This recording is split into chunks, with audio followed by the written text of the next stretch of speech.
Hoje à noite não será propriamente uma palestra, nós vamos poder nos conhecer melhor. Eu vou estar falando um pouquinho, né, em meio a alguns tópicos sobre liderança que nós vamos compartilhar. Eu vou estar falando um pouquinho com vocês a respeito também de algumas experiências interessantes, especialmente nessa área de liderança. Eu sou natural de Aracaju, Sergipe. Durante 7 anos, pastoreei em Governador Valadares, 4 anos em Belo Horizonte. Estamos ali em Aracruz, no Espírito Santo, até quando o Senhor nos permitir. Então, abra sua Bíblia em Filipenses capítulo 2.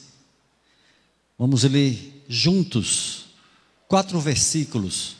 Filipenses 2, de 5 a 8.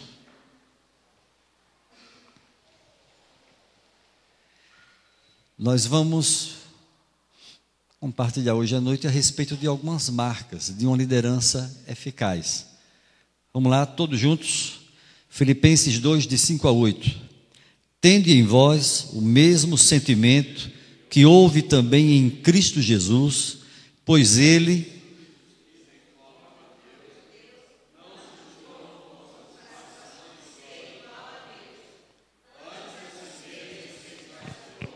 assumindo a forma de servo, tornando-se em semelhança de homens, e reconhecido em figura humana, a si mesmo se humilhou, tornando-se obediente até a morte, e morte de cruz. Amém. Por enquanto até aí. Deixa eu destacar aqui 2 frases marcantes nesse texto. Versículo 7 diz: a si mesmo se esvaziou. O texto fala a respeito de Jesus de Nazaré. Jesus, o Filho de Deus, o Deus Filho.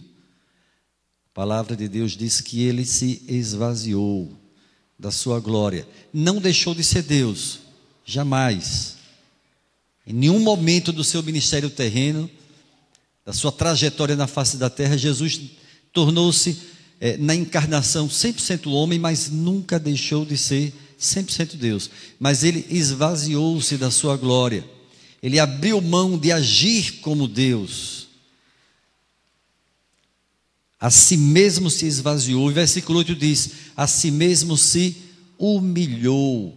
Então, essa palavra inicial, nós vamos ver vários textos hoje à noite, tantos quantos o tempo nos permitir, mas essa palavra inicial é para deixar logo claro que o líder cristão deve ter o mesmo sentimento que houve também em Cristo Jesus. Que sentimento foi esse? Um sentimento de humildade, de plena dependência de Deus Pai. Essa é uma característica fundamental, indispensável na vida do líder cristão.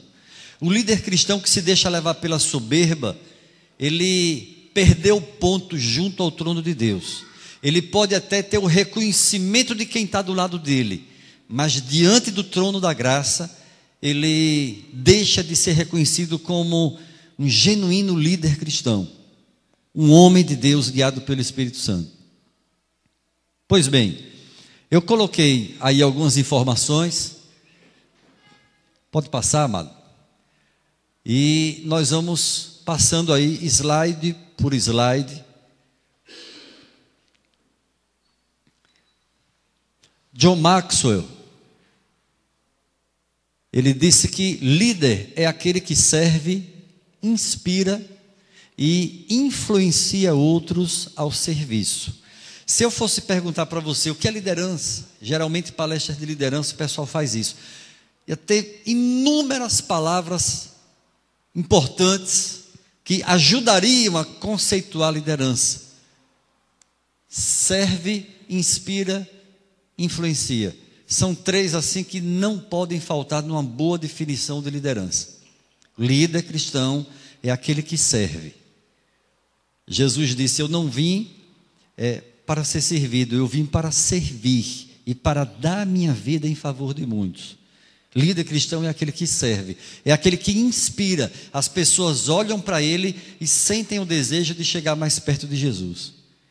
E querem servir a Deus, querem amar o Senhor, querem viver, conhecer e servir a Deus. Influencia, leva as pessoas a se envolverem. Há uma diferença muito grande entre a pessoa ter um cargo na igreja e essa pessoa ser líder. O líder é seguido porque ele inspira, ele mobiliza, ele influencia as pessoas. A pessoa pode ter o cargo e não liderar nada nem ninguém. É líder só no papel, no ofício, no cargo. Mas na prática, há pessoas que não têm um cargo, mas são líderes, são ouvidas, são seguidas. Então, vamos lá. O que separa os teóricos em liderança dos líderes bem-sucedidos que comandam efetivamente o mundo real? É uma pergunta no próximo slide. Aliás, aí mais abaixo. Isso, aí está certo. Então, nós vemos aí duas perguntas. O que leva as pessoas a desejarem seguir um líder e a não querer seguir um outro? Há vários motivos, há várias respostas para essas questões. Nós vamos ver algumas delas hoje à noite. E eu gostaria de contar daqui a pouco também com a sua participação. Mas, basicamente, pode clicar mais um pouquinho, tem uma frase aí, mais um pouco. A resposta reside nas qualidades de caráter de cada indivíduo. Cada um de nós é de um jeito diferente, só que tem algumas qualidades que precisam ser encontradas no líder cristão. É por isso que, antes de uma eleição na igreja, eu preciso instruir a igreja a respeito daquela função, eu preciso instruir a igreja a respeito das orientações bíblicas e orar com a igreja, orar para Deus mostrar a pessoa ideal. Às vezes é alguém não tão qualificado, não tem tanta capacidade, mas tem um coração aberto para aprender, coração ensinável. E ela vai aprender, ela vai crescer e vai ser uma grande bênção na vida da igreja. Vamos ver alguns princípios importantes e daqui a pouco nós vamos entrar então nas marcas, que é o objetivo maior desse estudo. Alguns princípios nesse próximo slide a respeito de liderança. Só um instantinho, segura um pouco aí nessa figura. Eu queria que você olhasse atentamente para ela. Olhe atentamente para ela. É a mesma pessoa, num momento está olhando no espelho, no outro se virou para retomar a caminhada da vida.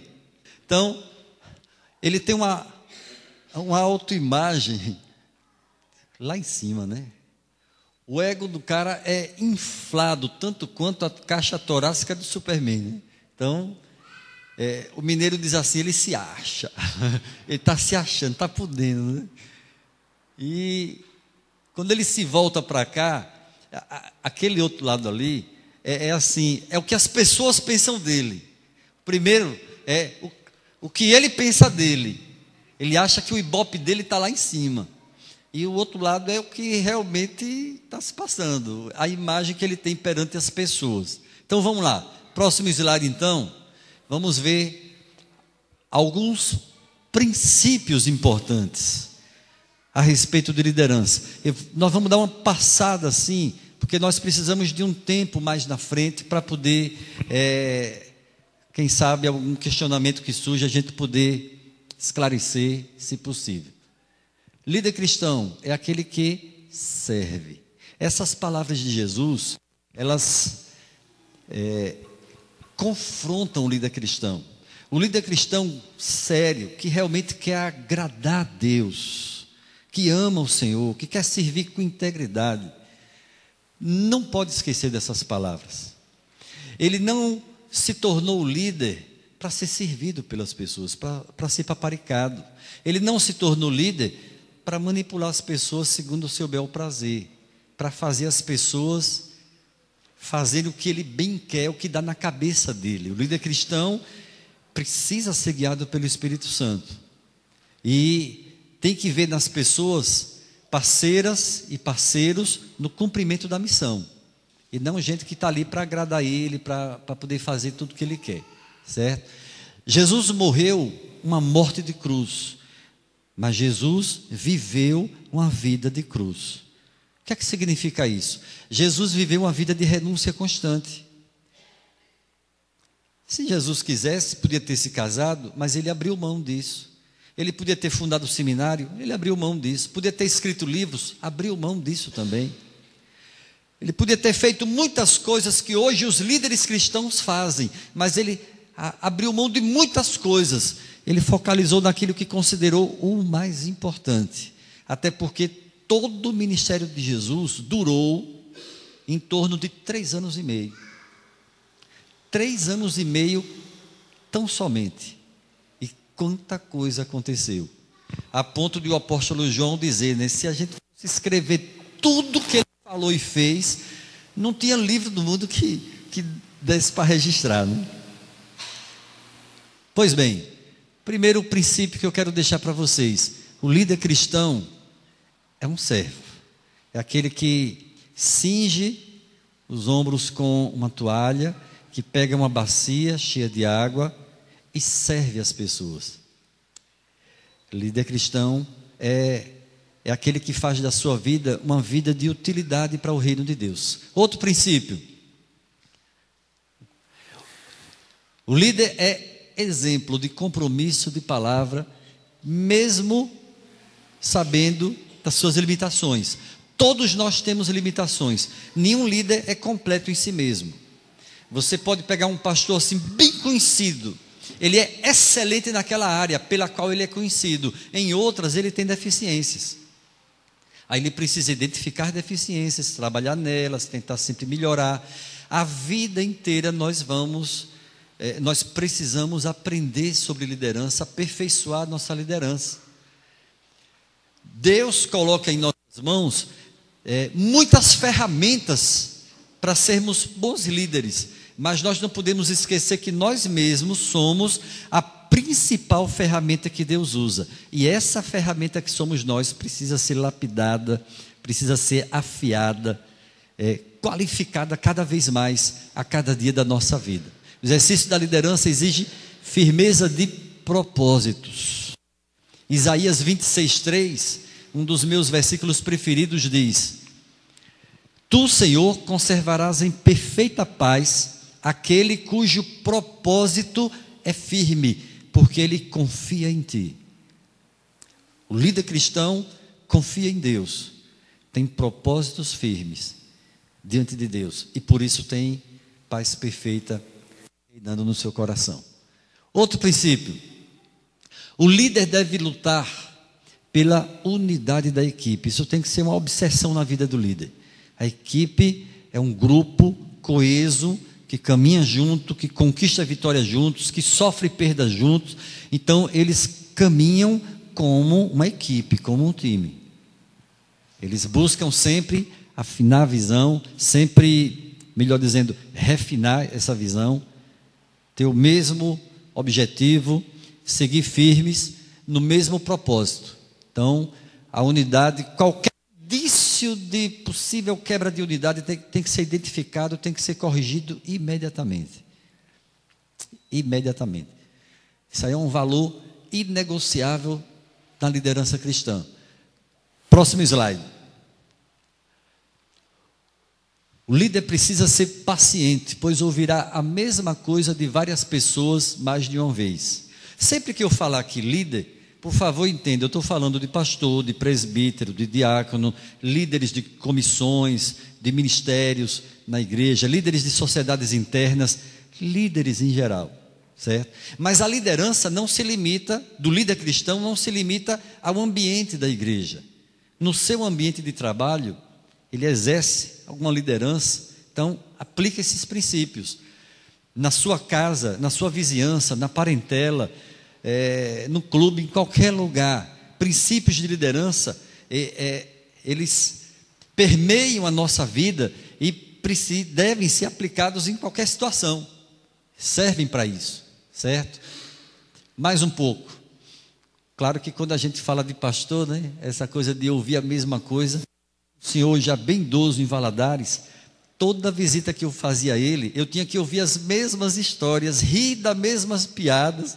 Eu ria porque eu já tinha ouvido, eu sabia como era, mas não era rir dele ou da piada, mas é porque eu ria de mim mesmo, né? Eu não tinha mais do que rir, ria de mim, porque era muito interessante. Vez após outra, e por amor, acompanhar a piada até o fim. Dar uma boa gargalhada com ele, né? E depois fazer um lanche gostoso, orar em nome de Jesus e ir para outra visita. O líder deve ser humilde para ouvir sugestões e estar aberto para mudar decisões, mediante o que diz a sua equipe de liderança. Isso é fundamental. Nem sempre a boa ideia, aquela ideia que vai prevalecer, que vai dar certo, vem de Deus diretamente para o líder. Às vezes vem por aquele membro mais humilde da equipe, aquele que na cabeça dos outros assim seria o menos qualificado. Às vezes é essa pessoa que tem uma ideia brilhante. Por isso nós temos que ter humildade e um ouvido apercebido para captar essas boas ideias, registrar, valorizar e, quem sabe, colocá-las em prática no momento certo, com a concordância da equipe. Líder tem que levar em conta cada membro da equipe, todos eles têm valor, todos eles são importantes para o desenvolvimento da sua liderança. Outro princípio: o líder não fala mal de seus liderados, não tira decisões precipitadas. Essa coisa de falar mal digamos, uma das maiores armas do inimigo. Eu fui de Aracruz para Vitória, 75 quilômetros. Pela primeira vez eu resolvi, eu vou de ônibus. Eu tinha que aprender algumas coisas, né? E eu vou de ônibus, tá certo, aí fui. E no trajeto entraram várias pessoas, e assim atrás de mim, uma senhora conversando com o Senhor. Eles foram da mesma igreja e começaram a falar a respeito de um certo pastor que foi pastor dele e que foi pastor dela no outro tempo. Os dois começaram a falar mal do pastor no ônibus, todo mundo ouvindo e os dois falando lá do pastor. E o meu Jesus do céu, eu tinha que estar aqui para ver o que é que rola, né, nesses ônibus por aí afora, né? Meu Deus, sabedoria nenhuma, temor de Deus não demonstrou, se é que existe. É inconcebível numa equipe, seja ela qual for, com igreja, junta diaconal, PH, qualquer comissão, qualquer ministério da igreja, é inconcebível um ficar falando mal do outro, sabe? De vez em quando eu vejo nas redes sociais, principalmente assim, Facebook, é o que eu acompanho mais, minha galerinha lá mergulhada de cabeça nesse negócio, e de vez em quando tem umas tiradas muito inteligentes. Dias atrás, aí um colocou assim, nem lembro quem foi, né? Já que você falou de mim pelas costas, aproveita e faz uma massagem. Um negócio assim que, puxa vida, como é que a pessoa é tão inteligente, né? Às vezes deve para uma coisa que não é tão boa não, mas que é inteligente, né? Cada sacada, né? O líder não fala mal de seus liderados, não tira decisões precipitadas, não congela a imagem que tem de alguém para o resto da vida. Nós temos que levar em conta que as pessoas mudam, apesar de ter muita gente que acha que não. Pessoas não mudam, mudam sim. A pessoa que eu conhecia um ano atrás, hoje, pode ser que ela seja diferente. Eu não tenho o direito de taxar a pessoa e de condenar a pessoa e de achar que é a mesma pessoa que fazia as mesmas coisas que fazia no passado. É possível que ela tenha mudado. É possível que hoje não tenha mais os maus hábitos que tinha. Então, Ora, se Deus está trabalhando na minha vida, será que não está trabalhando na vida do outro também? Na vida da irmã também? Ô Jesus, trabalha na vida desses dois irmãozinhos do ônibus lá para parar de fazer um negócio tão feio, né? Pois bem, alguns princípios assim, você lembrar de alguma coisa que você já ouviu, que você já conhece, quem sabe ver alguma coisa assim. Nós vamos entrar nas marcas de uma liderança eficaz. Uma liderança que realmente funciona, que acontece, que é uma bênção na vida da igreja, na vida da sociedade interna, do ministério, da comissão. Vamos lá, vamos seguir no próximo. E mais isso aí, claro, o líder sonha com a sua equipe, está sempre fazendo planos, sempre pensando em melhorar, em avançar, em crescer. Dê uma olhada, volte só aí.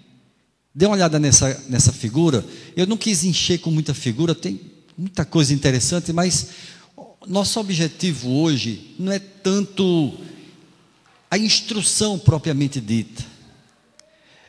Se você sair daqui hoje interessado em crescer como líder, interessado em ler a respeito de liderança, em aprender, em se tornar melhor, para mim o objetivo já foi alcançado.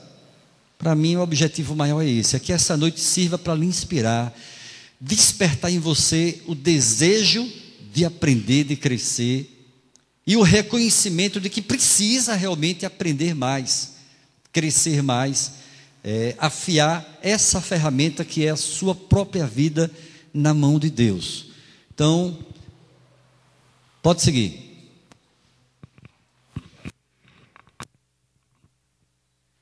Ziel Machado, pastor e teólogo brasileiro, ele é autor dessa frase aí. Eu tenho sempre colocado no Facebook o seguinte: identifique as frases que você coloca, identifique os artigos, as mensagens, porque tem muita gente que joga o negócio lá, o negócio foi alguém que falou e a pessoa joga lá e fica como se fosse o autor daquele artigo, daquela mensagem, daquela frase. Ziel Machado disse isso: o resultado da intimidade com Deus não é controle, mas é submissão. Uma qualidade no líder cristão, e eu fiz questão de começar logo com essa: submissão. Líder cristão não é aquela pessoa que acha que tem o direito de mandar, de desmandar, de fazer o que quer, o que bem entende. Na minha caminhada, eu já vi presbíteros, pastores, diáconos, pessoas assim, que queriam fazer na igreja o que elas achavam que deviam fazer. Não estava nem aí preocupado de orar, de conversar com os colegas de ministério, de conversar com as pessoas da igreja. Simplesmente resolvia assim: eu tenho He-Man, né? Eu tenho a força, eu tenho o poder. Pegava e fazia. Anos depois, a gente vê o estrago na vida da igreja. Passa um tempo e a gente vê a decisão errada, o prejuízo que causa na vida de uma igreja. Quantas igrejas que têm rachado, que têm se dividido ao longo da história, por causa de decisões impensadas, fruto da soberba, a mãe dos pecados. Pode dar mais um cliquezinho? Isso. Mais outro. Aí vocês podem dar uma olhada com calma nesses textos. Eu vou chamar a atenção aqui de Efésios 5, 21. Efésios 5, 19 a 21. Segundo John Stott, fala de algumas características de um cristão cheio do Espírito Santo. Aí ele fala sobre a linguagem transformada, falando entre vós com salmos e hinos. Ele fala sobre louvor, e fala sobre gratidão, e aí fala sobre submissão. Ele diz assim: é uma característica do crente cheio do Espírito Santo. A pessoa que é cheia de Deus, que é guiada por Deus, ela tem essa marca. Ela nunca será um líder cristão bem-sucedido aos olhos de Deus, se ela não for uma pessoa submissa, se ela não aprendeu a obedecer, não vai se dar bem comandando. Vai ser autoritário. Pode seguir mais um pouco. Assim como amor, paz e alegria, submissão deve ser demonstrada. Aquele texto em Efésios 5:21 diz assim: sujeitai-vos uns aos outros em amor. Você já pensou o pastor sujeitar-se a um diácono, a um presbítero? O presbítero sujeitar-se a um líder de ministério, de sociedade interna? Uns aos outros significa que é uma via de mão dupla, é reciprocidade. Então nós somos um em Cristo Jesus. Nós temos diferentes funções no reino de Deus. Nós somos partes de uma grande engrenagem que é a igreja do Senhor Jesus. Essa engrenagem, esse grande exército, essa grande, gigantesca equipe tem um cabeça, que é Cristo. Os outros todos vêm abaixo, eles são o corpo. Todos são interdependentes entre si. Todos precisam da ajuda dos demais para serem bem-sucedidos. Equipe é isso. Todos funcionam juntos, visando bem comum, perseguindo objetivos comuns. Isso é equipe. Então, assim como nós devemos demonstrar amor, não apenas dizer eu amo você, eu te amo e tal. A gente tem que provar isso através de atitudes concretas. O serviço é a demonstração do amor. Quem ama, serve. Se eu amo ao Senhor Jesus, eu devo servi-lo. Se eu amo aos meus irmãos em Cristo, eu devo servir a eles. A paz deve ser demonstrada. Como é que eu digo que a paz reina no meu coração e qualquer situação que acontece na vida eu fico desesperado, eu fico inquieto, eu fico despreocupado, eu me precipito, eu fico hesitante diante das decisões? Que paz é essa que não reina, que não influencia cada decisão minha, a minha caminhada diária? Ela tem que ser demonstrada. Alegria, mesma coisa. Da mesma forma, submissão. Isso é para ser encarnado no nosso dia a dia. Por isso que Jesus disse: eu não vim para ser servido, eu vim para servir. Algum comentário sobre isso aí? Nós vamos ver 8 marcas, e aí eu queria dedicar pelo menos uns 2 minutinhos para alguém fazer algum comentário a respeito. Submissão.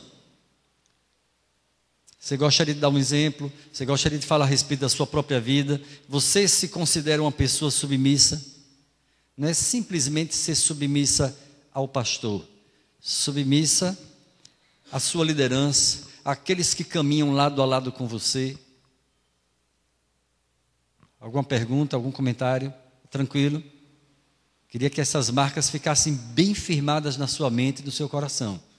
Esse estudo vai ficar gravado ali no computador do pastor, depois vocês podem pegar, está sendo gravado também, né? Vocês podem relembrar depois vocês podem imprimir, ler os textos com calma.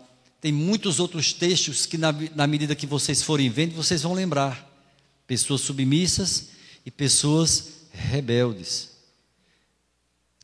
Pessoas que no Antigo Testamento foram severamente punidas por Deus por causa da rebeldia, da insubmissão.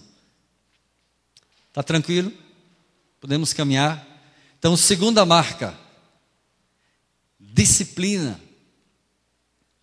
Hoje eu abri assim 5 minutos lá o Facebook, o tempo para pegar, compartilhar algo que alguém tinha colocado sobre disciplina, um colega pastor, e aí eu coloco um comentário bem rapidinho assim, uma frase. É impossível, a frase que eu coloquei, é impossível um discípulo de Cristo, é impossível uma pessoa indisciplinada ser um verdadeiro discípulo de Cristo. Mais ou menos assim. Perceba que a raiz da palavra é a mesma. Discípulo, disciplina. Disciplina é um caminho, é uma prática que nos leva a seguir a Cristo. A oração é uma disciplina. É impossível ser um seguidor de Cristo sem orar. Não tem como. A maneira que Deus estabeleceu para nos comunicar com Ele. É impossível seguir a Cristo sem conhecê-lo pela sua palavra. A disciplina da palavra, a disciplina da adoração, a disciplina do louvor, a disciplina do serviço, a disciplina da solitude e a disciplina do testemunho cristão. E por aí vai. São inúmeras disciplinas cristãs que nos ajudam a crescer espiritualmente e a servir mais e melhor no reino de Deus. Alguém, por favor, lê essa frase de Francis Frangipane. Pode ler essa frase, bem alto. Há um fator que impede muitas igrejas de prosperar espiritualmente. Elas ainda precisam encontrar Deus. Tem muitas igrejas que na sua programação tem muito entretenimento, muita coisa legal acontecendo, mas o essencial nem sempre está sendo observado. E é essencial na vida da igreja é o seu relacionamento com o Senhor Jesus, a busca da intimidade com Jesus a cada instante. Cada culto precisa ser um momento inspirativo, um momento assim que nós precisamos aproveitar para aprofundar nossa comunhão com o Senhor. Cada culto. Só o fato de nos reunirmos para cultuar, já estamos servindo a Deus. Aí nós vamos desfrutar o mais intensamente possível daquele momento, num relacionamento com o Senhor e com os irmãos em Cristo. É interessante que você vê um programa joia na TV, tem uns que não são, mas um culto bom, uma palavra boa, uma música boa, muita coisa boa, uma oferta boa através do cartão de crédito, mas você não vai ter uma comunhão com os irmãos, né? Aquela coisa, isso nunca vai ser atendido através da mídia, tem que ser mesmo ao vivo e a cores, né? Tem que ser aqui junto mesmo, no lugar de adoração, na casa, no templo aqui, mas juntos, adorando a Deus, né? Então, pode seguir mais um pouco? Isso. Pessoa disciplinada é capaz de liderar porque aprendeu a conquistar a si mesma. Aí você faz um paralelo com o povo de Israel entrando na terra de Canaã, entrou na terra prometida, a terra é dele, mas tem inimigos lá dentro. E eles tinham a obrigação de enfrentar esses inimigos, destruí-los, para que pudessem então tomar posse da terra. Nenhuma tribo de Israel conseguiu destruir todos os seus inimigos. Todas elas enfrentaram resistências fortes e sempre ficou um grupo remanescente daqueles moradores antigos, cananeus, girgazeus, zifeus, amorreus e aqueles eus todos ali. E Deus permitiu isso até para o povo poder ficar atento. Quando a gente volta para o Novo Testamento, a gente percebe que em toda igreja há trigo e há joio. Joio é avesso às disciplinas. Joio não quer saber de oração, não quer saber de Bíblia, não quer saber de jejum, não quer saber de louvor verdadeiro, quer oba-oba, quer... Até gosta de estar junto das pessoas assim, porque é legal, às vezes a pessoa é muito solitária e se sente bem vindo e tal. Mas o joio mesmo não quer saber desse negócio de intimidade com Deus. E a intimidade do Senhor é para aqueles que se aproximam dEle, que o buscam, que temem a Ele. Esses desfrutam da intimidade. É impossível ser íntimo do Senhor, ser um seguidor de Cristo, ser guiado pelo Espírito Santo, andar na luz da presença de Deus, sem praticar as disciplinas espirituais. As disciplinas são o caminho que o Senhor estabeleceu para isso acontecer. Você é líder, você precisa ser disciplinado. Não tem como ser um líder cristão bem-sucedido sem praticar as disciplinas espirituais. Não tem atalho. Deus estabeleceu o caminho que é Cristo. Para andar com Ele, tem que fazer o que ele fez: jejuar, orar, louvar, adorar, agradecer, né? Observar a palavra, citar a palavra, firmar-se na palavra de Deus. Tem que fazer o que Jesus fez. Ser discípulo é isso. Vamos seguir? Aí eu coloquei um exemplo, depois vocês podem ler o texto, um texto bem conhecido, 2 Crônicas, capítulo 20. Você vai encontrar todas essas disciplinas ali naquele texto. Ele convocou o jejum, quando Moabe, Amon e Edom, 3 nações, se uniram para invadir Judá. Você lembra bem disso, estavam já pertinho de Jerusalém, num vale.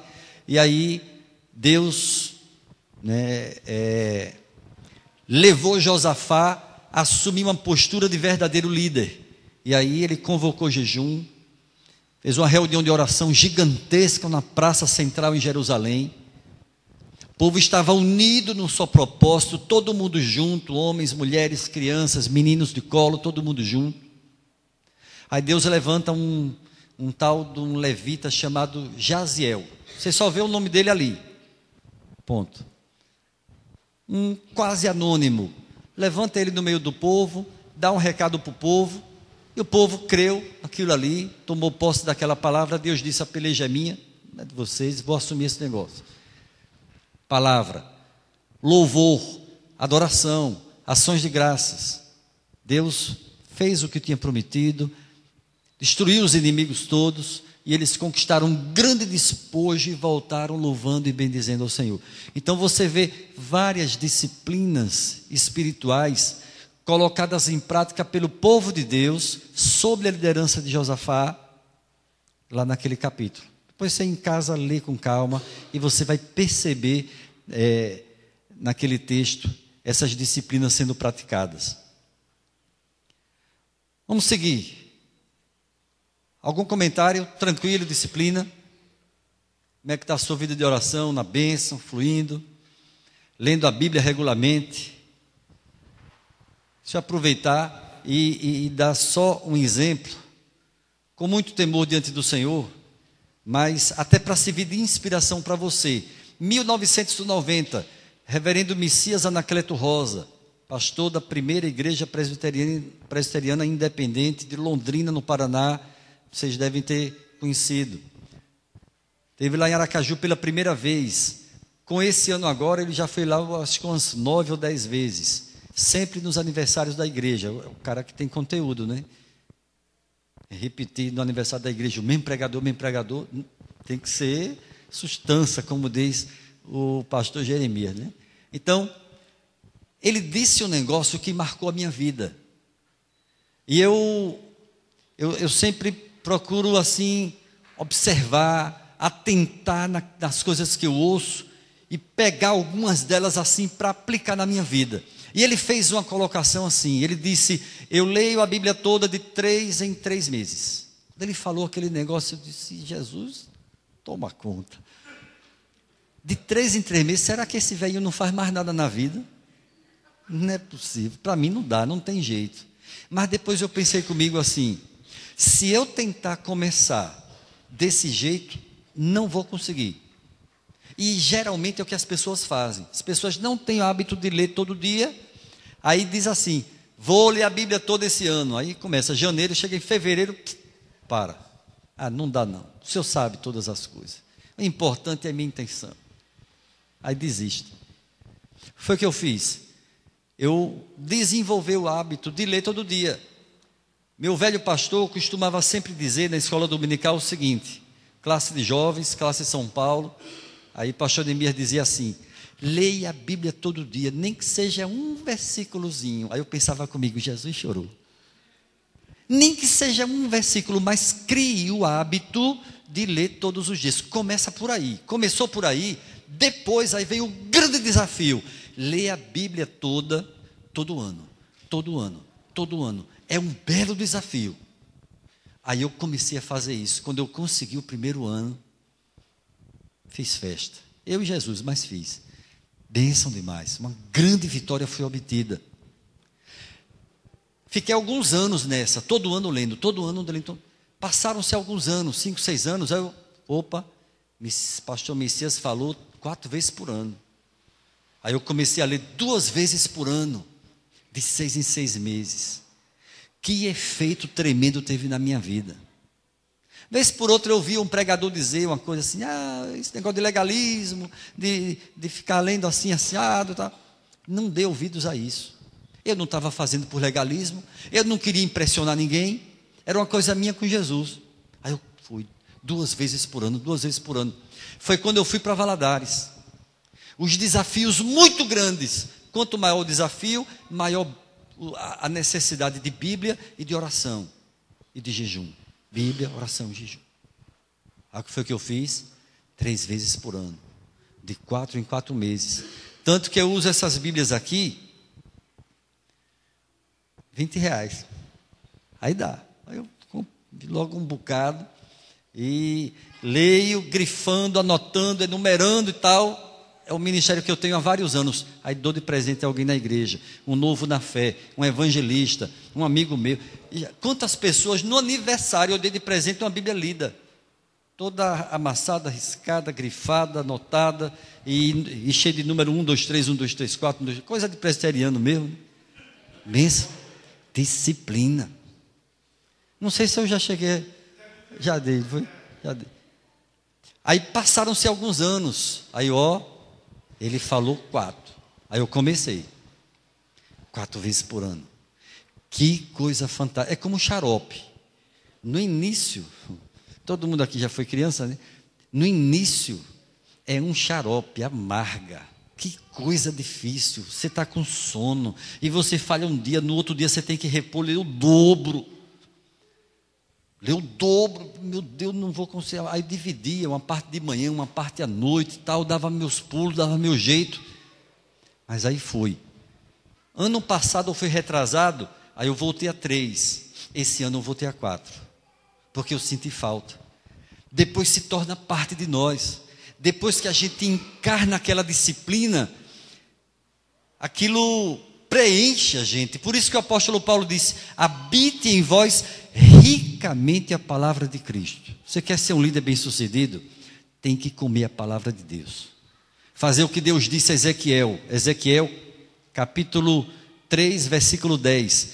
Meta no seu coração essas palavras. Meta no seu coração essas palavras. É a chave para a nossa vitória. Aí tem crente que fica atrás de profecia, né? É melhor atrás de Jesus. Se Jesus quiser usar alguém em profecia, ele sabe onde eu estou. Quantas vezes já usou, né? Visão, e palavra de conhecimento, e sonho, e não sei o que. Amém, louvado seja Deus. Agora, correr atrás, não. Correr atrás, eu correr de Jesus. Eu corro para Jesus, né? E com Jesus. Mas, vamos lá. Isso aí foi só um parêntese para ressaltar a importância da disciplina, que é fundamental na vida de quem quer crescer espiritualmente. E o líder tem a obrigação de querer crescer. Por quê? Porque ele é modelo para os outros irmãos. As pessoas da igreja olham para o líder. Os membros da SAF olham para a liderança da SAF. Os membros do Ministério de Louvor olham para os líderes do Ministério de Louvor. Se essas pessoas não andam com Jesus, vão inspirar quem? Os membros da sua equipe serão pessoas espirituais, pessoas de Deus? Se a liderança não inspira. Vamos lá. Terceira marca, visão. Inclui a previsão de coisas e pessoas e visão interna de si mesmo. Então, às vezes as pessoas pensam em visão apenas assim, coisas que sonham fazer na igreja, que sonham que a igreja devia ser assim, devia ser assado e tal, mas isso precisa começar dentro de nós. Nós precisamos ter os nossos planos pessoais de crescimento. Nós queremos que a igreja cresça, mas a igreja somos nós. Se cada um tiver a visão de ser uma pessoa melhor, de ser um líder melhor, a igreja toda será abençoada, toda será tomada por esse desejo de querer crescer, crescer em todos os aspectos, inclusive numericamente também. ou seja, discernimento de fatos ao redor de si e dentro de si. É muito importante lembrarmos o seguinte: Deus é poderoso para mudar situações difíceis que nós passamos. Amém, irmãos? Deus é poderoso para mudar situações difíceis que nos cercam. Mas Deus é poderoso também para mudar corações difíceis. E nós somos um povo muito difícil. Eu tive panificação muitos anos. Meu pai, meu avô materno, vários tios, padarias em Aracaju. E o tempo que eu tive panificação, os funcionários que me davam mais trabalho eram os crentes. Eu acho que eles viam meu coração assim, meio mole, meio manteiga, aí abusavam. Meu Deus! Aí eu percebia, na padaria de meu pai, os melhores funcionários eram os crentes. Então, quer dizer, meu pai não era crente, um espírita. Eles tremiam de medo do velho durão, né? O lema de meu pai era: desconfie de todo mundo até que a pessoa prove que é digna de confiança. O meu era: confie em todo mundo até que a pessoa prove que é indigna de confiança. Era o contrário. Como eu me dei mal, né? E eles sabiam que eu era crente, bonzinho, presbítero da igreja, fui diácono, fui presbítero. Aí abusavam. E eu me dava mal demais. Mas nós precisamos crer nisso. Deus é poderoso para mudar situações difíceis que nós estamos enfrentando. Mas o interesse maior de Deus é mudar o nosso próprio coração. E às vezes essas situações difíceis que nós estamos passando servem para isso, para nos aproximar mais dele. E quanto mais nos quedamos aos pés de Jesus, mais estamos expostos à manifestação do seu poder e da sua glória na nossa vida. Amém, irmãos? O líder precisa ter um coração sensível.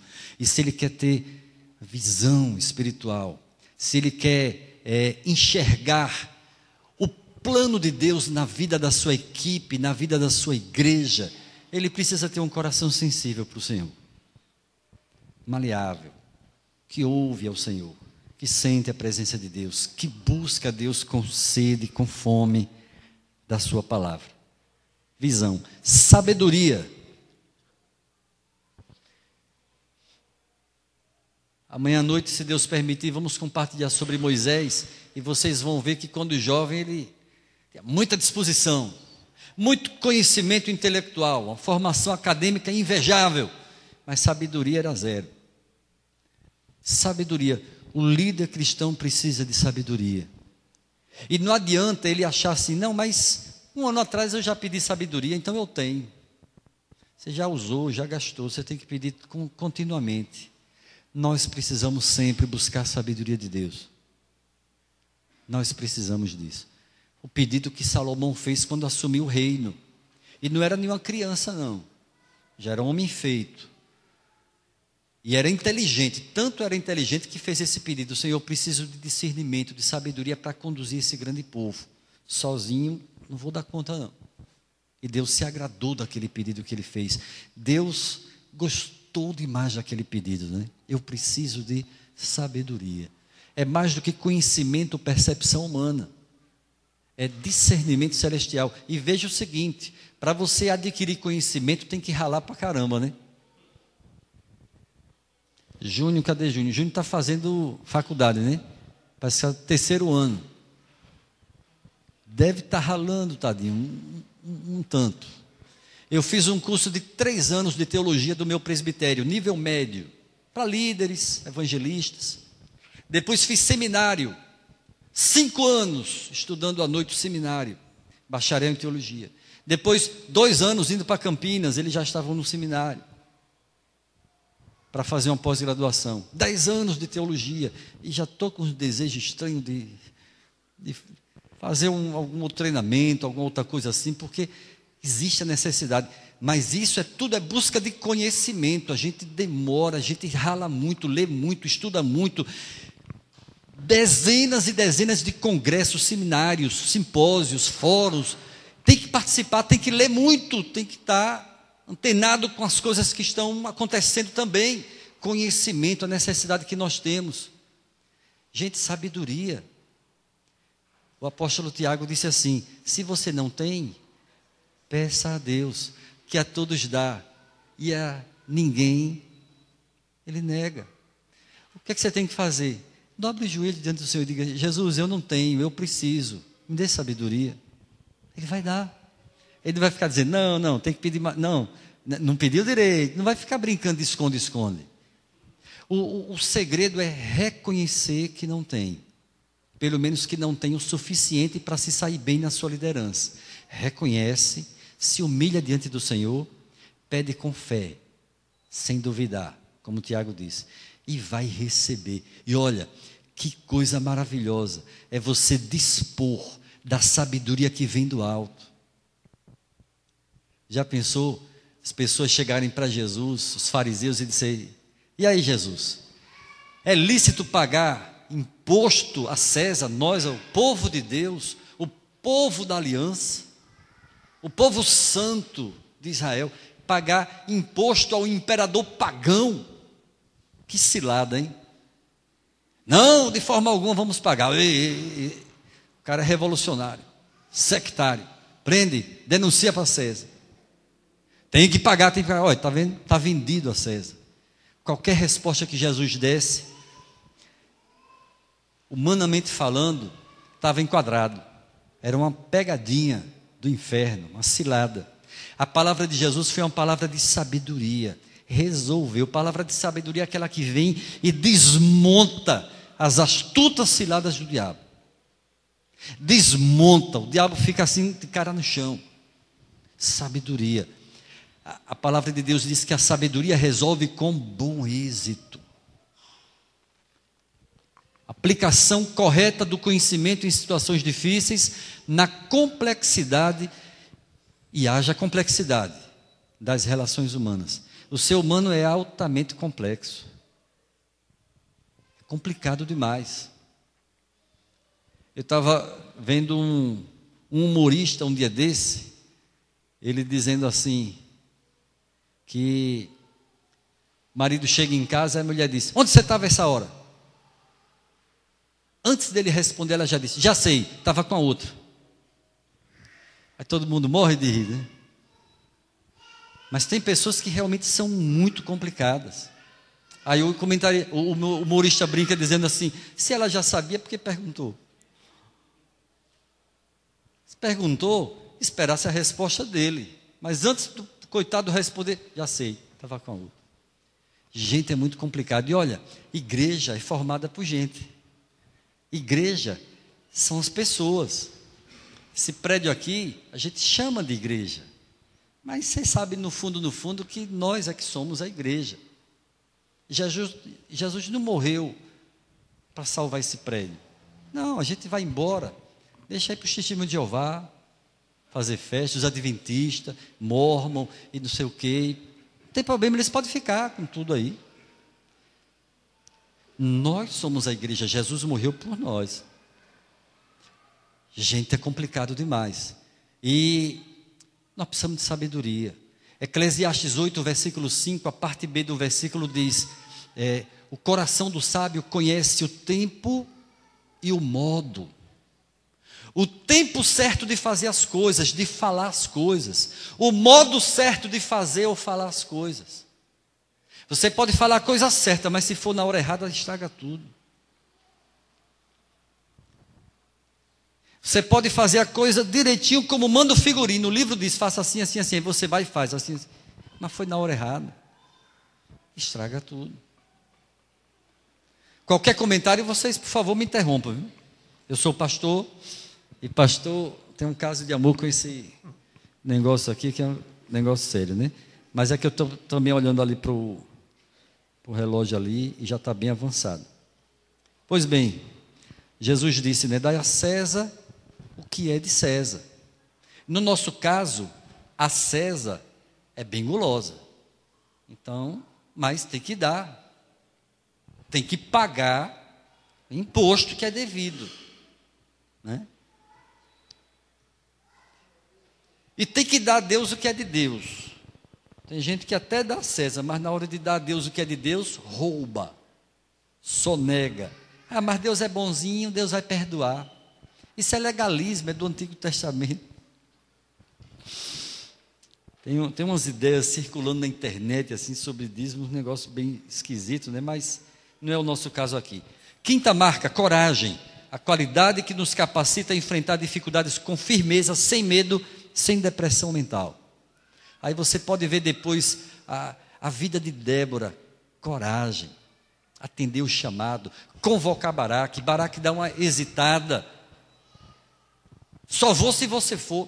Então vamos junto. A vovozinha foi para a guerra porque o comandante lá estava confiando mais nela do que em Deus. Só vou se você for também. Se você não for, eu não vou. Coragem, ousadia, intrepidez. Apóstolo Paulo, Ágabo, um profeta, chega para ele, aí amarra ele com um cinto, e aí dá a ele uma palavra profética. Olha, você está indo para Jerusalém, mas vão fazer assim com o dono desse cinto. É você, né? Vão lhe prender, e fizeram mesmo, né? Aí teve uma hora que Paulo disse assim: o que é que vocês estão fazendo, quebrantando meu coração assim? Eu estou pronto. Essa palavra é fantástica, né? Eu estou pronto. Se tiver de ir para o céu agora, eu vou. Se não der para ir agora, eu vou mais tarde, não tem problema não. Paulo não tinha medo de naufrágio, de ser apedrejado, de ser chicoteado em praça pública. Não tinha medo de nada. Por isso que ele disse: pois eu sei em quem tenho crido, e estou bem certo que ele é poderoso para guardar o meu depósito, o meu tesouro até o dia final. Ele sabia quem cria, ele sabia quem ele era e quem era o Senhor. O que é que ele estava fazendo na face da terra? E nada ia amedrontá-lo. Sexta marca, humildade. Já tocamos nisso lá em submissão, mas eu fiz questão de colocar para reforçar. Certa feita, na Memorial, uma professora do departamento infantil estava dizendo para algumas crianças, eu passei na hora e ouvi, ela dizendo: primeiro pecado cometido foi a desobediência. Aí depois, a sós, eu amorosamente a corrigi, dizendo: olha, na verdade a desobediência já veio depois, já foi até uma consequência, porque um abismo chama outro. Na verdade, eles desobedeceram por causa da soberba, do orgulho. E é esse pecado que tem destruído a vida de muitos líderes, muitos ministérios promissores. Muitas igrejas têm se dividido por causa da soberba, um querer ser melhor do que o outro, disputa de poder. Tem igreja que quando tem uma eleição, uma sociedade interna, é o empurra, né? Não, eu não posso, não, eu não quero, não, eu não quero. É uma confusão para achar alguém que queira assumir aquele negócio. Parece que o barco tem tanto furo que o povo está com medo de capitanear aquele barco. Já tem outras igrejas que é o oposto. É briga, disputa, é campanha e tal, que é para eleger fulano, é para eleger o irmão fulano. Nem uma coisa, nem outra. Nem outra. Se todo mundo estiver em oração, buscando a Deus, com uma palavra orientando aquele momento de escolha dos líderes, tudo funciona, tudo dá certo, Deus abençoa. Humildade é indispensável. Se você perguntar assim, por que Davi foi considerado pelo próprio Deus um homem segundo o coração de Deus? Você vai achar inúmeras respostas, mas a principal delas é: Davi tinha um coração quebrantado, um coração humilde para com o seu Deus. Principal resposta: Deus se agradava daquele homem. Por quê? Não é porque ele não pecava, porque ele pecava. E até o pecado cabeludo ele cometeu. Aquele que já viu, né? Desqualifica qualquer um para qualquer coisa. Ele cometia pecados mais graves, piores em termos de consequências do que os que nós cometemos. Mas Davi tinha um coração sincero, humilde, quebrantado diante de Deus.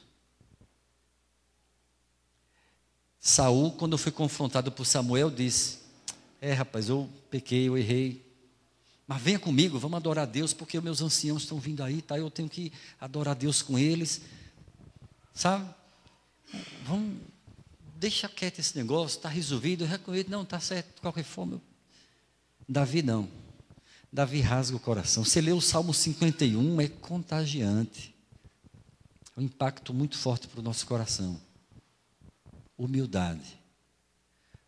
Pode ter certeza, a maioria dos problemas que assolam nossas igrejas hoje estão justamente aí. Na liderança, está faltando esse negócio aí. Está faltando. Tem muito ego inflado. Tem muita gente achando que esse negócio de Jesus ser dono da igreja é só no papel, na escritura, mas na prática, né, é a gente que faz o que quer com a igreja dele, né? Aí tem os textos que vocês podem ver depois. Tem uma frase aqui, pode ir passando, no final desse slide. Não, aí. Tem um versos ali, né, o X ali. Serviço sacrificial é uma coisa. Do outro lado aparece holofotes, manipulação, bajulação. Nada disso combina com humildade, certo? O líder faz as coisas para agradar a Jesus. O líder cristão, com humildade, com sinceridade para agradar a Jesus. Mas tem pessoas na igreja fazendo a coisa certa com a motivação errada, querendo autopromoção, querendo elogio, querendo reconhecimento. Por isso que tem pessoas que até cantam aquele lindo, belíssimo cântico que diz: eu não preciso ser reconhecido por ninguém, mas é só da boca para fora. Porque lá na alma da pessoa tem um grito dizendo: ei, olhe para mim, veja como eu sou bom. Cadê o tapinha nas costas? Cadê o elogio? Eu estou aqui. Você não está me vendo fazendo as coisas para Deus tão bem feitas? Isso é um perigo, né? Mercador na casa de Deus, né? Vamos seguir. 7ª, integridade. Pode clicar mais um pouquinho. Outra frasezinha que eu pesquei no Facebook, não sei o autor, né? Coloquei ali com as aspas ali para deixar claro que não bolei, mas achei fantástico também. Não busque ser melhor do que os outros, busque ser melhor para os outros. Isso é serviço cristão. Isso é entender o que é amor, o que é liderança. Liderança de alguém que é servo de Jesus, que vive em função das pessoas, que ama a Deus acima de todas as coisas, mas que ama ao próximo como se fosse a própria pessoa. Aí eu coloquei 2 exemplos. Você conhece a história desses homens, certo? A história de integridade. Integridade, a gente pensa sempre assim: bom, ser íntegro é não roubar, não mentir, não beber, não jogar, não fazer isso, não trapacear, não fazer aquilo. É só a lista dos não pode isso, não pode isso, aquela coisa bem religiosa. Ser íntegro significa ser irrepreensível. A ninguém fiqueis devendo coisa alguma, exceto o amor com que vos ameis uns aos outros. É ser reto, é ser justo. Justo naquilo que faz. É ser correto. Eu aprendi com meu pai a ser uma pessoa íntegra. E olha, vou dizer um negócio muito, para mim, é muito triste. Tem muita gente fora das igrejas que demonstra integridade. E tem gente dentro das igrejas que não demonstra. Isso é muito triste. É por isso que a maior barreira para o crescimento das igrejas em geral, a maior barreira são as próprias igrejas. Não é o diabo, não são os demônios, as ciladas do inimigo. O maior problema nosso somos nós. São as nossas próprias igrejas. 8º e último. Volta só um pouquinho, já ia esquecendo, isso aí é maravilhoso também. Esse é o lema de um movimento chamado Rede Ministerial, ligado à igreja em Chicago, do Bill Hybels. Esqueci o nome da igreja, mas o lema é Rede Ministerial. A ideia é que a igreja precisa de ter vários ministérios servindo uns aos outros e todos eles afinados servindo a igreja e ajudando a igreja a cumprir a sua missão. Aí, na rede ministerial, não importa o nome da equipe, se a equipe é chamada de SAF, de UPH, UCP, o PJ, o UPA, Ministério de Louvor, Ministério, Diaconia, não importa o nome, é uma rede de ministérios, são vários ministérios, um apoiando ao outro, e todos cooperando para que a igreja alcance os seus objetivos e cumpra a sua missão. Então, o lema da rede ministerial é a pessoa certa, no lugar certo, pela razão certa. Por que que você aceitou ser presbítero? Deus lhe chamou, você tem essa convicção, você tem procurado ser o melhor presbítero que você pode, pastor, isso serve para diácono, isso serve para líder em qualquer área na vida da igreja. Você está fazendo o seu melhor? Então, outra, é fazer da melhor forma e com a motivação correta. Porque senão, se eu faço uma coisa boa para alguém, se eu faço o bem para uma pessoa, essa pessoa vai ser abençoada. Ela recebeu a bênção, recebeu o bem que eu lhe fiz. Para ela não tem nem ideia do que é que se passa aqui dentro de mim. Mas se porventura eu não tive uma motivação pura diante de Deus, não fui motivado por amor, por compaixão, por misericórdia para fazer aquele bem, para Deus não vai ter valor. Por isso que o lema fala, a pessoa certa no lugar certo, que é o ministério certo, a equipe certa, pela razão, pela motivação certa. Deus atenta para isso. Deus sabe exatamente o motivo que nos leva a estarmos aqui agora, a fazermos o que nós temos feito. Ele sabe. Ele é louvado não apenas quando a gente abre a boca e diz, glória a Deus. Deus é louvado, exaltado e adorado por aquilo que nós somos no dia a dia e pelas coisas que fazemos com a motivação correta. 8º e último, paciência. Paciência não é passividade ou omissão, as coisas acontecendo e a pessoa fica ali passiva. Não é isso que é paciência. Em algumas traduções, a palavra perseverança aparece como sendo paciência. A ideia é essa, de alguém que é determinado, que é resistente, é resiliente. Paciência é resistência vitoriosa, constância diante das adversidades. William Barclay falou isso aí. Eu queria que vocês, quem estiver enxergando bem aí, leia bem alto essa frase de William Barclay. Vamos lá. Requer-se paciência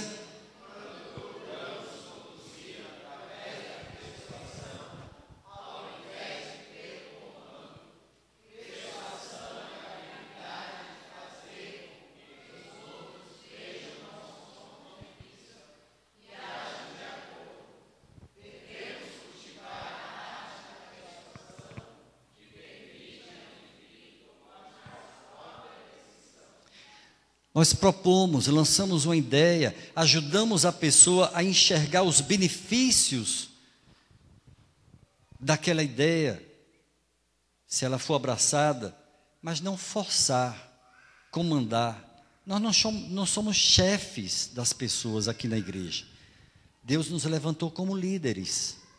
E o líder, ele influencia, ele persuade, ele inspira. Essa ideia de hierarquia, ela é muito perigosa quando aplicada na igreja. Pastor manda no presbítero, que manda no diácono, que manda nos outros líderes, que manda nos recruta zero. Cuidado com isso. A hierarquia verdadeira, segundo a palavra de Deus, é Jesus Cristo é o general. Todos nós somos soldados de Cristo. Ponto. É isso aí. Então, paciência. No exercício da liderança, há tantas dificuldades, há incompreensões, há frustrações, deslealdades, né?